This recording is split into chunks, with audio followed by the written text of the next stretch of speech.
ஏரோலாம், AIROLAM company வீக்லியில் இப்போ down ட்ரெண்டில் இருக்காங்க. 123 ரூபா 121 ரூபாயில் இருக்காங்க. ஹை பார்த்தீங்கன்னா 196 ரூபா 80 பைசா போயிட்டு வந்திருக்கு.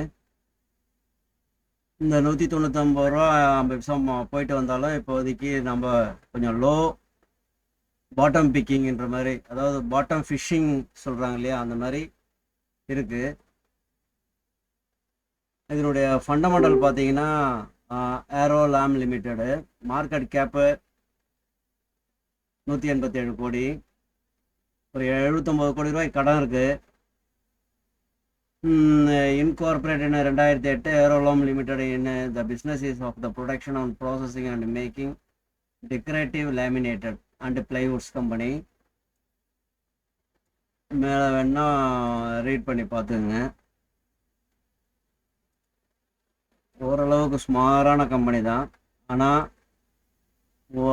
இயர் ஓவர் இயர் பார்த்தீங்கன்னா 50 அண்ட் 200 மூவிங் ஆவரேஜ் வந்து மேல் பக்கமாக கட் ஆகிருக்கு. இறங்கிட்டு வராங்க. வாட்ச் லிஸ்ட்டில் வச்சுக்கிங்க. பிஇ ரேஷியோவும் இறங்கியிருக்கு. ப்ரைஸை பார்த்துக்குங்க. இதை வாங்கி வச்சிங்கன்னா ஒரு 3-4 மாதத்துக்கு வைக்க வேண்டி வரும். ப்ராஃபிட் பார்த்தீங்கன்னா காம்பவுண்ட் சேல்ஸ் அண்ட் க்ரோத்து ஒரு 4% இருக்குது. டிடிஎம்னா 12 மாதத்துக்கு, 3 வருஷத்துக்கு 16% கொடுத்துருக்காங்க. இந்த ப்ராஃபிட்லாம் ஓரளவுக்கு நல்லா இருக்குது. நல்லா இருக்கிற மாதிரி தான் இருக்குது. 3 இயர்ஸை 15% ரிட்டர்ன் கொடுத்துருக்காங்க. எல்லாம் பாசிட்டிவாக இருக்குது வச்சிங்களேன். அதனால் பாருங்கள். இது ஒரு கம்பெனி ஏரோலாம். அடுத்தது ஆக்சிஸ் பேங்க்கு. ஆக்சிஸ் பேங்க் வந்து உங்களுக்கு கிட்டத்தட்ட சொல்ல வேண்டியதில்லை, கொஞ்சம் ஓரளவு நல்லாயிருக்கும். ஆக்சிஸ் பேங்க் வந்து இப்போ எவ்வளோ இருக்காங்கன்னா 1339 ரூபா ஹை போயிருக்காங்க. 1166 ரூபாவில் இப்போ கீழே இறங்கியிருக்காங்க. இந்த ஆர்எஸ்ஐ பார் என்ன சொல்லுதுன்னா ஓவர் சோல்டில் இருக்கிறாங்க என்ன சொல்லுது. நமக்கு விலை பாட்டம் ஃபிஷ்ஷிங் மட்டும் பார்க்குறோம். அவங்க ஆக்சிஸ் பேங்கோட ஃபண்டமெண்டல்ஸு போய் பார்த்தீங்கன்னா தெரியும். 1 10 100 1000 10 லட்சம் 3,60,438 கோடி மார்க்கெட் கேப்பு. ஃபண்டமெண்டல்ஸாக கொஞ்சம் ஓரளவு நல்லாயிருக்கும். அவங்களுக்கு டெப்ட் இருக்கும், ஏன்னா பேங்க்குன்றதுனால டெப்ட் ஜாஸ்தியாக இருக்கும். இப்போதைக்கு பிஇ ரேஷியோ பார்த்தீங்கன்னா கொஞ்சம் கீழே இறங்கியிருக்காங்க. ப்ரைஸ் பார்த்தீங்கன்னா குறைஞ்சிருக்காங்க. ப்ரோஸ் கான்ஸ் எல்லாம் கொஞ்சம் டிஃப்ரென்ஸாக தான் இருக்குது. எஃப்ஐஐஸ் நிறையா ஹோல்டிங் வச்சுருக்காங்க இன்வெஸ்டரில். அதனால் விலை கம்மியாக இருக்குது, அதையும் பாருங்கள். மூணாவதாக சிஎஸ்பி பேங்க். அதுவும் டெய்லி டைம் ஃப்ரேமில் லோவில் இருக்கிற மாதிரி தெரியுது. எல்லாம் ஒரு உங்களுடைய ஃபினான்சியல் லெவல்லாம் பார்த்துக்குங்க. 2-3 தடவை ஹை போயிட்டு வந்திருக்காங்க. இன்றைக்கி டேட்டு வந்து 31/7/2024 இதை நாம் சொல்லிகிட்டு இருக்கோம். எப்படியும் ஒரு 2-3 மாதம் கழித்து பார்த்தோன்னா இது மேலே போய் இருக்கிறதுக்கு நிறையா வாய்ப்பு இருக்குது. இப்போ 328 ரூபா இருக்குன்னா நிறைய டார்கெட்ஸ் இருக்குது. 357 ரூபா போகும், 375 ரூபா போகும். ஆனால் இது எல்லாமே லாங் டேர்ம் தான், எதுவுமே ஷார்ட் டேர்ம் கிடையாது.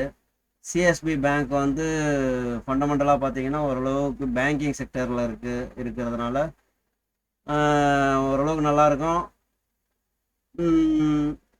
இப்போதைக்கு பேங்கிங் செக்டர் கொஞ்சம் இறங்கியிருக்கு. 1 இயர் பேட்டர்ன் பார்த்தீங்கன்னா ஏறி இறங்கியிருக்காங்க. 50-200 டிஎம்ஏ வந்து மேல் பக்கம்தான் இருக்குது.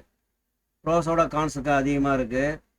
இன்வெஸ்டர்ஸில் பார்த்தீங்கன்னா ப்ரொமோட்டர்ஸ் 40% வச்சுருக்காங்க. எஃப்ஐஎஸ் 12.42 வச்சுருக்காங்க. டிஐஎஸ் 18% வச்சுருக்காங்க.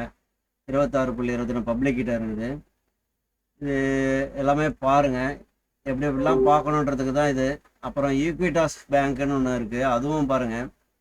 ஈக்விட்டாஸ் பேங்க் வந்து கிட்டத்தட்ட இப்போ வந்து பாட்டம் ஃபிஷ்ஷிங் மாதிரி தான் இருக்குது. 80 ரூபா 77 பைசாவில் ட்ரேட் ஆகிட்டு இருக்கு. டே ஃப்ரேமில் பார்க்குறீங்க. அவங்க எப்போனா 20 ஜூன் 2024 ஹை வந்து 107 ரூபா போயிட்டு வந்திருக்காங்க. அவங்க வீக்லியில் எப்படி இருக்காங்கன்னு பார்த்தீங்கன்னா கூட இப்போதைக்கு கீழே இறங்குன மாதிரி தான் இருக்காங்க. வாட்ச் லிஸ்ட்டில் வச்சுக்கிங்க. மேக்ஸிமம் எவ்வளோ கம்மியாக நீங்கள் வாங்கணும்னு ஆசைப்பட்றீங்களோ அவ்வளோ கம்மியாக வாங்குங்க. இதில் அந்த பேட்டர்னை மாற்றி பாருங்கள். எக்கிங் ஆஷி கேண்டில்ஸை மாற்றி பாருங்கள். அவங்க கொஞ்சம் டேர்னிங் ஆகுறாங்க, ஒரு க்ரீன் கேண்டில் வைக்கிறாங்கன்னா பை பண்ணுறதுக்கு ஆரம்பிங்க. இதெல்லாம் பிஃபோராக நீங்கள் பார்க்கணுன்றதுக்கோசரம் உங்களுக்கு இதை நான் போட்டு காட்டுறேன். இது என் சேனல்லையும் வர்ற மாதிரி ரெக்கார்ட் பண்ணியும் போடுறேன், பாருங்கள். யாராவது ஃப்ரெண்ட்ஸுக்கும் சொல்லுங்கள், இந்த மாதிரி இத்தனை 5 ஸ்டாக் நம்ம பார்க்குறோம், ஃபண்டமெண்டல்ஸ் எப்படி பார்க்கணுன்றதை சொல்லியிருக்கேன். அடுத்ததாக இன்னொரு ஸ்டாக்கு ஃபோக்கஸ் லைட்டிங்னு, அது வீக்லி டைம் ஃப்ரேமில் கீழே இருக்கிறாங்க. கொஞ்சம் பாட்டம் ஃபிஷிங்கில் இருக்கிற மாதிரி தெரியுது. 116 ரூபாயில் இருக்கிறாங்க. ஹை 204 வரைக்கும் போயிருக்காங்க. ஃபோக்கஸ்ன்ற கம்பெனி. இந்த ஃபோக்கஸ் கம்பெனி லைட்டிங் அண்ட் ஃபிக்சர்ஸ்ன்னு போட்டிருக்காங்க. பாருங்கள், 772 கோடி ஸ்மால் கேப் தான். டெப்ட்டு கொஞ்சம் 12 கோடி இருக்குது. இண்டஸ்ட்ரி பி 58லேருந்து இது இண்டஸ்ட்ரி ஸ்டாக் பி 19.90 இருக்குது. ஃபேஸ் வேல்யூ 2 ரூபா இருக்குது. இன்ட்ரன்சிக் வேல்யூ 126 ரூபா. இதெல்லாம் பார்த்துங்க. இன்வெஸ்டர்ஸில் 56% ஹோல்டிங் வச்சுருக்காங்க. எஃப்ஐஎஸ், டிஐஎஸ்க்கு எல்லாம் இல்லை. பப்ளிக்கிட்ட 42% இருக்குது. Thank you friends. ஒன்று வந்து ஃபோக்கஸ், இன்னொன்று வந்து ஈக்விட்டாஸ், இன்னொன்று சிஎஸ்பி பேங்க், இன்னொன்று ஆக்சிஸ் பேங்க். எல்லாம் வாட்ச் லிஸ்ட்டில் வச்சிங்க. உங்கள்கிட்ட காசு இருந்ததுன்னா வாங்கி போடுங்க. ஒரு 3 மாதம் கழிச்சு நல்ல ரிட்டர்ன் பார்க்கலாம். Thank you friends. Bye bye.